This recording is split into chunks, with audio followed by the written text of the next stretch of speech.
Greetings everybody and welcome back. I am the Quest Master. Welcome back to this video on this channel entitled Quest for Lubok. Quest for Lubok, if you haven't figured it out yet or haven't known or this is the first time you're stumbling upon it, is an open source text adventure game set in a faraway province, somewhere just beyond our very borders, of our imaginations, of spirits and ghosts and what have you. I have no idea where I'm going with this. In this video, I'm going to be discussing with you all the new section that I'm currently working on in the game, entitled the Burial Grounds.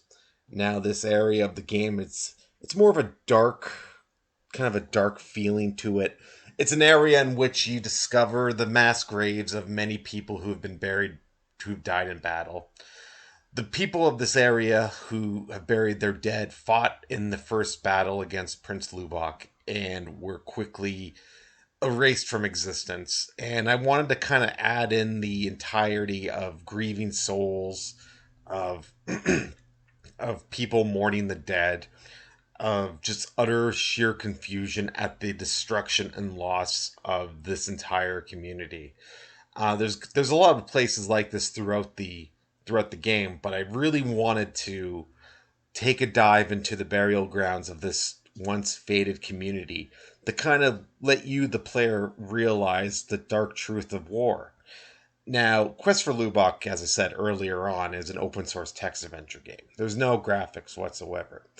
The images within the game are all created within your mind. It's like reading an interactive book. And, there's a lot of video games out there that really pride themselves on being gory and like realistic and promote the whole scene of war. Usually it only stems from World War II, They don't make a lot of video games on killing people in the Korean War or the Vietnam War or Desert Storm.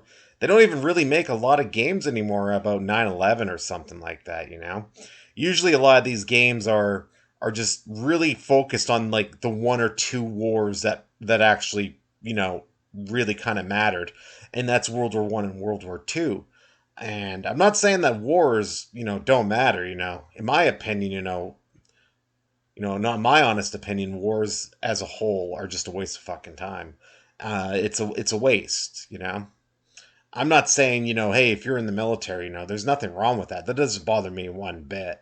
But judging from the track record of the fine line between truth and what the real reason for war is very, very murky. And let's just say a lot of lies have been told about a lot of wars, and the outcomes always seem to come out 10 or 20 years after said war. Where most of the people who fought in it are dead or too crippled or insane or hawked up on like drugs and drinking and are homeless. Like, I'm not laughing at that, it's true thing, it's real. But I wanted to kind of illustrate it to you guys in this portion of this game that there are characters in this game that you will meet that will tell you that.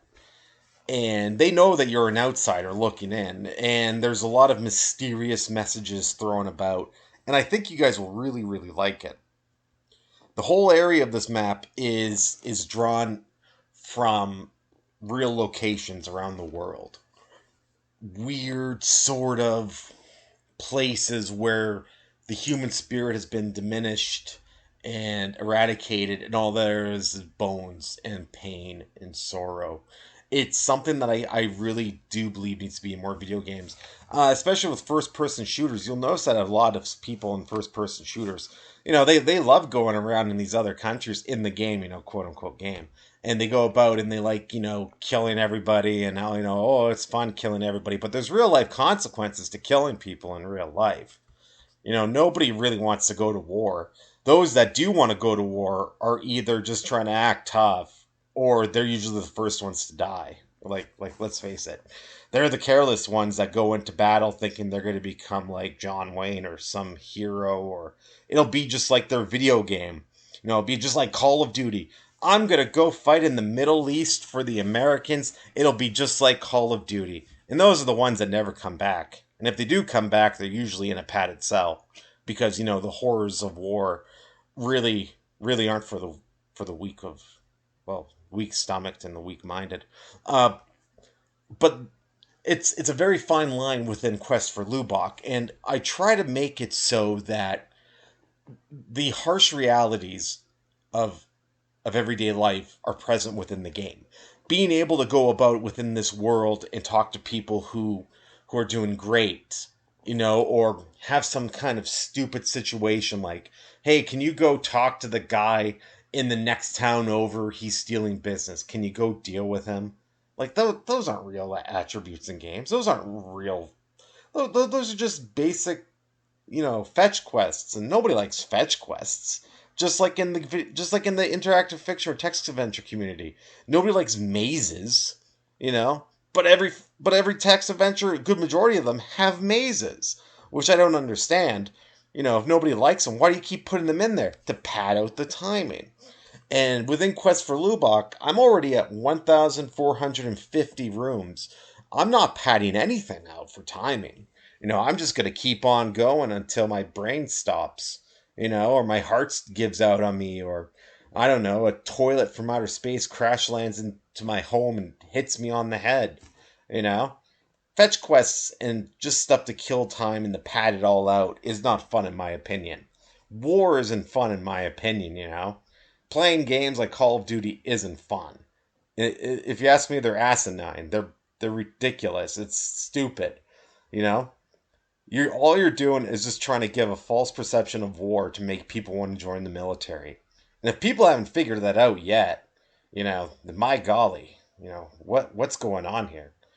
But it is funny though, because most people that are really into Call of Duty cannot even pass the basic military entrance exam, you know, unless they go back to Vietnam where McNamara,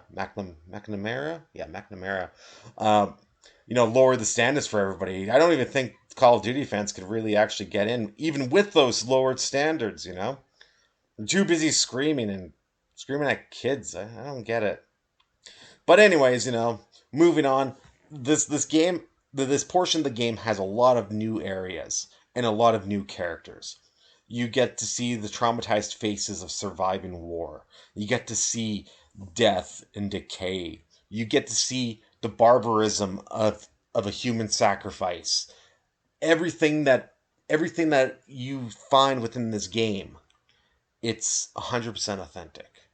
You know, you could take everything from this game, all the lure, the story, the characters. You could find it all within human civilization. It is a wonderful concept. And it's all free. It's all free on GitHub. I'll give you guys the address to go download it and check it out. Boom, GitHub address in the description below.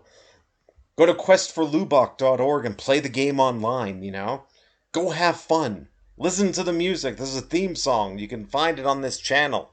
Comment and share and like and subscribe and tell the world the joys of breaking free from stupid, stupid consoles and AAA titles and fall into the underground world of indie games. And, while you're there, why not check some out? A lot of them are good and most of them are free. You know, what's it gonna hurt you? Oh, so you spent $800 on an Xbox? Ooh, big man. Ooh, just so you can play Madden and Call of Duty. A computer from like 3 years ago can't do that. Of course it can. But what I'm trying to say is that places that sell these games and only focus on these games, and people who think, hey, if I buy my game on opening day and pay $80, I get a free skin. Ooh, free skin on a gun. Look at you, big shot. Look at you, big man. Think you're so big because you were big in high school football? Now you're washing my car. Big man. Ooh. I honestly don't know where I'm going with this.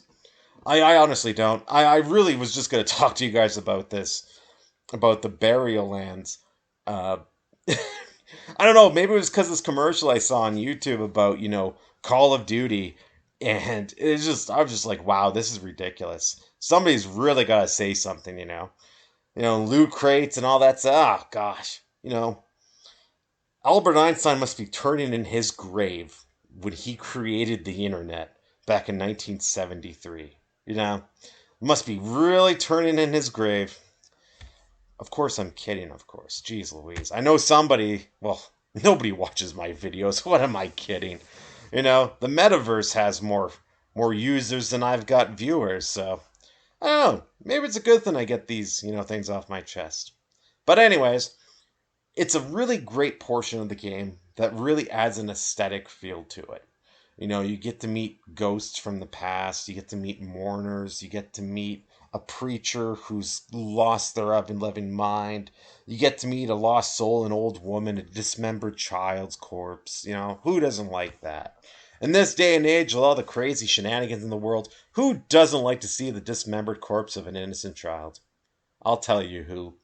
Witchcraft and sacrificial lambs and voodoo magic. It's all true. Look it up. But with that being said, everybody, I hope you all have a wonderful day. Take care. Do whatever it is that you're doing. Do it well. I love you. I like you. You guys are great.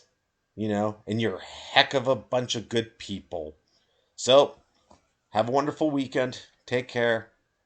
And do what you got to do. See ya.